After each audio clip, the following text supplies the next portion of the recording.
মানুষের প্রতি আগ্রহ কমাতে শিখেছি, গুরুত্ব না পেলে গুরুত্ব না দিতে শিখেছি, মুখের ওপর না বলতে শিখেছি। কেউ ভালো না বাসলেও দুঃখ না পেতে শিখেছি, কেউ অবহেলা করলে তাকে নিয়ে উপহাস করতে শিখেছি।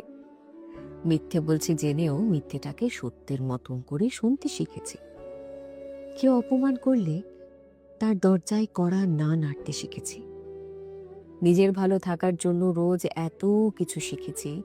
এত কিছু শেখার পর যখন কেউ অহংকারী বলে, তখন তখন তাকে পাত্তা না দিতেও শিখেছি। দিনকালের সাথে সাথে নিজেকে আপডেট করতে হয়, নিজের মুড চেঞ্জ করতে হয়, নিজেকেও ভালোবাসতে শিখতে হয়, নিজের দায়িত্ব নিজেকেই নিতে হয়। কারণ দিনের শেষে স্বাবলম্বী হতে হয় তো।